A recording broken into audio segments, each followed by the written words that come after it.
ഫാദറെ father ഈ practice LLB വക്കീലായിട്ട് practice ചെയ്യുമ്പോഴേ ഫാദറിനറിയാമല്ലോ ഈ ജോലി എടുത്തു കഴിഞ്ഞാൽ അവിടെ തെളിവാണ് കോടതിയിൽ പ്രശ്നം. അതുകൊണ്ട് തന്നെ കള്ളങ്ങളൊക്കെ പറയേണ്ടി വരും. സത്യം പറഞ്ഞു കഴിഞ്ഞാൽ ചിലപ്പം പ്രതിയാത്തായി പോകും അല്ലേ?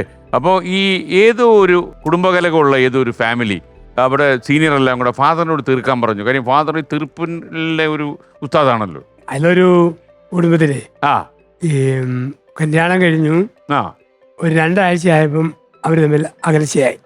അകലാൻ കാരണം ഇവന്റെ ദേഹത്ത് ഉച്ച മുതൽ താടി വരെ അവക്ക് തൊടാം. വേറെ എവിടെ തൊട്ടാലും ഫ്രീസറിലെ വെള്ളം പോലെ ഇവന്റെ ദേഹം തണുത്തു പോകും. അത് അവന്റെ ഒരു അസുഖമായിരുന്നു. അവസാനം അങ്ങനെയൊക്കെ അസുഖമുണ്ടോ ഫാദറെ? ചിലരുണ്ട് തൊടാനൊരുക്കിയല്ലോ. അപ്പൊ ചിലപ്പം പെണ്ണുങ്ങൾ കൊണ്ടത് ഇവനിങ്ങനെ വന്നു. അവസാനം എല്ലാവരും ഇടപെട്ട് പിരിയാൻ തീരുമാനിച്ചു. കാരണം ഒരുമിച്ച് ജീവിക്കാൻ പറ്റിയല്ല. അവക്ക് ചേട്ടാ എന്ന് വിളിക്കണമെങ്കിൽ തോണ്ടി വിളിക്കാൻ പറ്റിയല്ല. സ്പൂണ് കൊണ്ടും പോർക്ക് കൊണ്ടേ തൊടാൻ പറ്റുള്ളൂ. വിരൽ തൊട്ടാൽ ദേഹം തണുക്കും, പ്രശ്നമാവും. ഞാൻ തണുത്തു കഴിഞ്ഞാൽ പുള്ളി വീട് ഒന്നുമില്ല, പിന്നെ മരച്ചങ്ങ് ഇരിക്കും. ഒരു ദാമ്പത്യ സ്നേഹമോ നന്നായി നമുക്ക് അസുഖമല്ലോ ഉണ്ടോ നോക്കാമല്ലോ. അങ്ങനെ ഇരിക്കും. അവസാനം പറഞ്ഞത് 8-9 ദിവസം കൊണ്ട് ആ കേസ് അങ്ങ് തീർന്നു. ഫാദർ എങ്ങനെയാണ് പോകാൻ വഴി കണ്ടുപിടിച്ചത്? അല്ല പോകാനല്ല, അവര് പിരിയാനല്ലാണ്ട് ഒരുമിക്കാൻ പറ്റിയ പിരിയേണ്ട രീതികളിലേക്ക് വരണമായിരുന്നു. അവരെ ഒന്നിപ്പിക്കാൻ പറ്റത്തില്ല. കാരണം ഒരു കേസ് വരുന്ന കാരണം മെഡിക്കലി ഉള്ളതാ. അപ്പൊ നമുക്ക് അങ്ങനെ പറയാൻ പറ്റുമല്ല. അങ്ങനെ പറയാൻ ചോദിപ്പിച്ചാൽ പിന്നെ പ്രശ്നം ഉണ്ടായാൽ കേസ് ഞങ്ങൾക്കെതിരെ വരും. അതാണ് സഭ. അപ്പം തീർത്തു പോന്നു.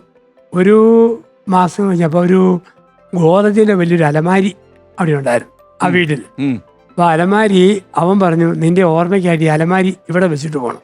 അവള് പറഞ്ഞു ഈർക്കില് പോലും ഇടുകയല്ല, പോവാ. പിരിഞ്ഞു പോന്നു.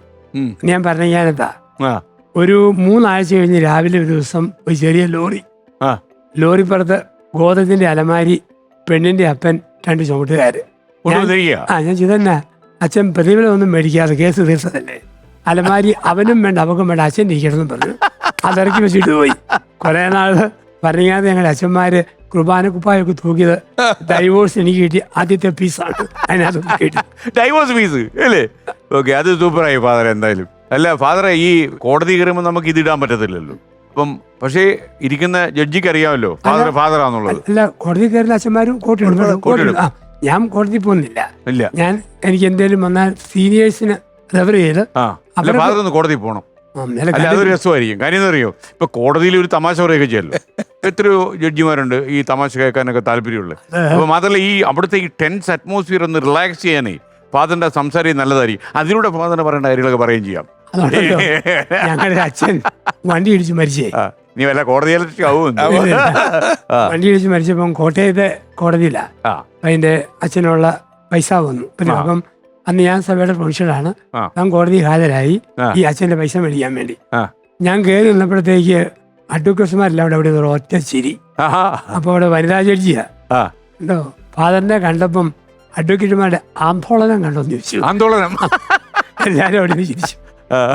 അല്ല, അത് എനിക്കൊന്ന് ഫാദറിന് അതൊരു ഭയങ്കര ഒരു പൊട്ടൻഷ്യൽ ആയിരിക്കും. പിന്നെ മാത്രമല്ല ചില പ്രതികളെ ശിക്ഷ കിട്ടേണ്ടവന്മാർ കാണും. അപ്പൊ അവൻ അറിയാതെ വാദിച്ച് അവന് ശിക്ഷ വാങ്ങിച്ചു കൊടുക്കാൻ പറ്റില്ല. അവന്റെ വക്കീലായിട്ട് എന്തുകൊണ്ട് തന്നെ ചില സിനിമയിലെ കാണിക്കുന്നില്ലേ. അത് മാത്രമല്ല ഫാദർ എവിടെയോ പറഞ്ഞൊരു കോമഡിന്ന് ഒരു സിനിമ ഉണ്ടായിട്ടുണ്ടല്ലോ, മുന്തിരി വള്ളികൾ തളർത്തപ്പോൾ. മുന്തിരി വള്ളികൾ തളർത്തപ്പോൾ അല്ലേ? അത് മോഹൻലാൽ നായകനായ സിനിമയല്ലേ? മോഹൻലാൽ നായകൻ, മീന ഇതിനെപ്പോലെ ഫാദർ എന്തോ പറഞ്ഞത് ഒരു സിനിമ ഉണ്ടാക്കാൻ വേണ്ടി. ഞാനിങ്ങനെ ധ്യാനപ്രസംഗത്തിൽ പറയുന്നത് ഒരു നിർമ്മാതാവിനും തിരക്കഥാകൃത്ത് തന്ന സിന്ധിരാജ അപ്പം ഇഷ്ടപ്പെട്ടു. അവരൊന്ന് ചോദിച്ചു അച്ഛൻ സിനിമ ഈ ധ്യാനത്തിൽ പറയുന്ന ഒരു ചെറിയ സ്പാർക്ക് ഒരു സിനിമയായിട്ട് ഡെവലപ്പ് ചെയ്യാനായിട്ടുണ്ട്. അപ്പം അവർക്ക് അവരുടെ പ്ലാനുണ്ട്. അപ്പം എൻ്റെ വല്ലതും ആഡ് ചെയ്ത് തരാമെന്ന് ചോദിച്ചു. അപ്പം ഞാനിങ്ങനെ ധ്യാനങ്ങളിൽ പറയാറുണ്ട്, ഏതാണും കല്യാണം കഴിഞ്ഞ് 7 വർഷം കഴിയുമ്പം എത്ര നല്ലവരാണേലും വേറെ പെണ്ണുങ്ങൾ നടന്നു പോകുമ്പം കുറെ നേരം പുറകിൽ നിന്ന് നോക്കിക്കൊണ്ട് നിൽക്കുന്ന ഒരു സൈക്കോളജി ഉണ്ട് പല ആണുങ്ങൾക്കും. അതിനെ അതിനെ മനഃശാസ്ത്രം പുസ്തകത്തിൽ വായിക്കുന്ന അതിനെ മനഃശാസ്ത്രം വിളിക്കുന്നത് ആണുങ്ങളുടെ 7ാം വർഷത്തിലെ ചൊറിച്ചിൽ എന്നാണ് അതിന് വിളിക്കുന്ന വാക്ക്. അത് ഫാദർ കണ്ടുപിടിച്ചാണോ? അല്ല, അങ്ങനെ ഒരു പുസ്തകത്തിലുണ്ട്, പുരുഷന്മാർക്കുള്ള ചൊറിച്ചിലായിരുന്നു. അങ്ങനെ ഒരു സൈക്കോളജി അറിയപ്പെടുന്നു. അത് നാഗസ്വാമിയുടെ പുസ്തകത്തിലൊക്കെ നമുക്ക് വായിക്കാനുണ്ട്. അപ്പം അങ്ങനെ വന്നു കഴിഞ്ഞപ്പോൾ ഇയാൾ വേറെ പെണ്ണുങ്ങളെ നോക്കിയപ്പം സ്വന്തം മോളുടെ വഴി അല്പം ടാക്കി വിട്ടു. അപ്പം ഇയാൾ തിരിച്ച് ഭാര്യയിലേക്ക് പോരാൻ നോക്കുക. അങ്ങനെ നോക്കുമ്പോൾ ഇവൻ എന്തെല്ലാം ചെയ്താൽ ഭാര്യയുടെ നഷ്ടപ്പെട്ട വിശ്വാസം വീണ്ടും കിട്ടും. അപ്പം ഞാൻ പറഞ്ഞു, അവളുടെ തുണി അലക്കി കൊടുക്കണം, അലക്കി തുണി വിരിച്ചു കൊടുക്കണം, പാത്രം മെഴുക്കി കൊടുക്കണം, കരി ഒലത്തി കൊടുക്കണം, തല തുടച്ചു കൊടുക്കണം. അവൾ എന്നാ പറഞ്ഞാലും ഒന്നും മിണ്ടാതെ ചുമ്മാ നിൽക്കണം. ഞാൻ ഈ പറഞ്ഞത് സിന്ധിരാജ് വളരെ അദ്ദേഹത്തിന്റെ ഭാവനയിൽ മനോഹരമായ കഥയാക്കി. അത് മോഹൻലാൽ നന്നായിട്ട് അഭിനയിച്ചു, മീന ഒപ്പം. മോഹൻലാലിന് അറിയാമോ ഇതിപ്പോ കാപ്പിപ്പൊടി അച്ഛന്റെ കസർത്താന്നുള്ളത്? 104 ദിവസം മോഹൻലാലും എനിക്ക് മീനാക്കും എറണാകുളത്ത് അവാർഡ് തന്നായിരുന്നു. ബെസ്റ്റ് കഥാകൃത്ത്.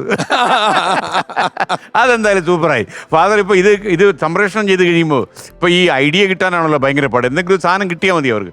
മിക്കവാറും ഫാദറിന്റെ പള്ളിയിലോട്ട് വരും അവര്. സിനിമയിൽ നിന്ന് വിളിക്കും അച്ഛനായിട്ട്. അഭിനയിക്കാൻ പോയിട്ടുണ്ടോ എപ്പോഴെങ്കിലും? ചുമ്മാ ചെറുതൊക്കെ ആയിട്ടുള്ള ഒത്തിരിയൊന്നുമില്ല, എന്നാലും പലപ്പോഴും ചോദിക്കും ഒരു അച്ഛൻ റോളിൽ അഭിനയിക്കാവെന്ന് ചോദിക്കാറുണ്ട്. പിന്നെ അങ്ങനെ എടുക്കാം. ഞാൻ ഈ വേഷത്തിൽ നിന്നുകൊണ്ട് പറ്റുന്ന കാര്യങ്ങൾ മാത്രമേ ചെയ്യുള്ളൂ. മറ്റൊരു വേഷം മാറി ഒന്നും ചെയ്യാൻ. നമ്മൾ എന്തൊക്കെ പറഞ്ഞാലും കർത്താവിന് നടക്കാത്തൊന്നും നമ്മൾ ചെയ്യില്ല. അത് ഉറപ്പല്ലേ? അവരൊരു സംശയമുണ്ടോ? ഇല്ല.